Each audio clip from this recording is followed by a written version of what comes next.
There's never really been a shortage of post-apocalyptic games.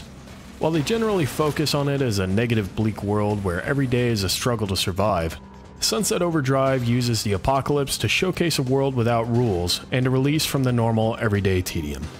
Instead, the dull grind of life is replaced by the inexplicable ability to grind on anything with an edge in the city.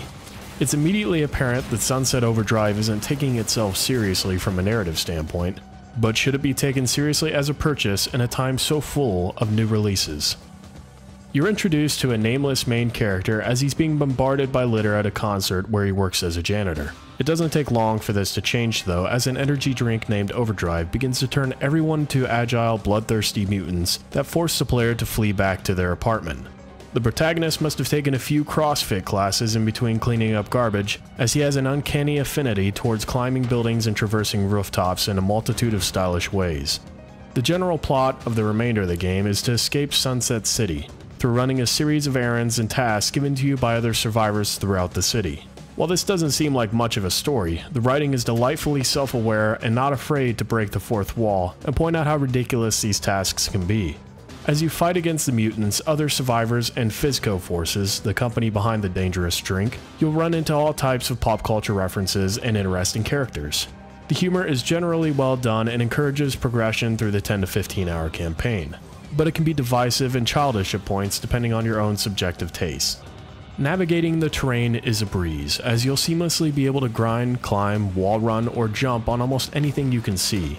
There's a generous snap to any surface, and everything urges you to constantly go upward.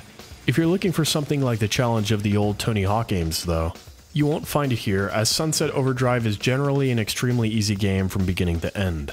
If you manage to die from the pushover enemies, you'll immediately respawn nearby through one of many creative animations or at a nearby checkpoint in some missions.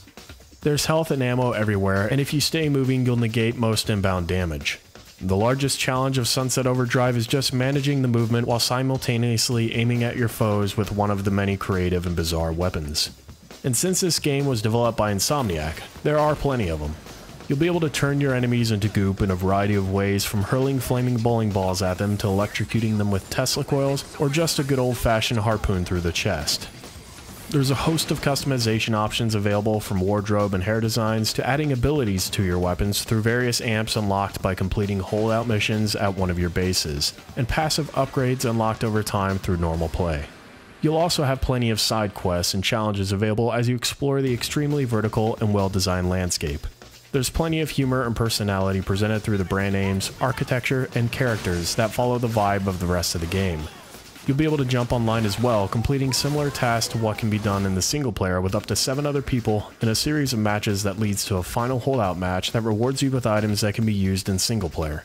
The multiplayer is enjoyable the first few times, but can get old pretty quickly as activities begin to feel identical to what you've already completed, and the general chaotic nature and lack of difficulty causes it to lack any real substance. While it matches the rebellious no-rules style of the game, the grunge rock soundtrack can be irritating after a few hours if you're not a fan, and more variety would have been welcome, as hearing transitions between strumming 3 guitar chords can be nauseating after a certain point. There's a few breaks in the style though. One segment with a LARPing minstrel comes to mind that allow temporary relief and humor, but that's quickly killed off and replaced with the same old outdated rebellious themes. Some of the set pieces and boss designs inject a shot of epicness and urgency to the mission structure that isn't prevalent enough, and while there are a decent variety of enemy types that are each introduced in a Borderlands freeze-frame style, they all tend to feel very similar to one another, as your strategy for dispatching each of them requires a little change, possibly just a weapon swap. Sunset Overdrive does a great job in putting a spin on the expected norm of the apocalypse, but its clever dialogue and fantastic city design aren't quite enough to offset its repetitious, mindless gameplay. The controls are responsive and stunts are a cinch to pull off, but there's very little sense of reward for completing anything outside of the array of gear you'll get.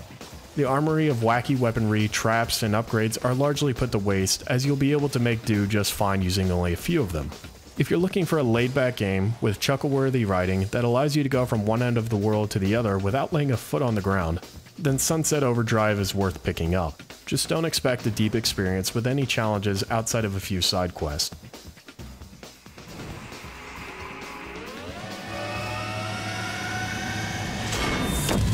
Shit, I think it worked!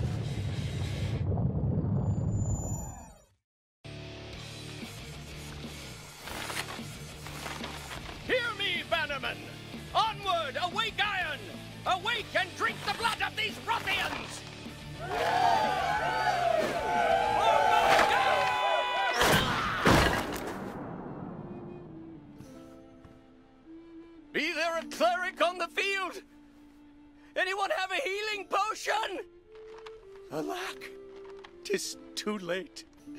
My blood, my blood.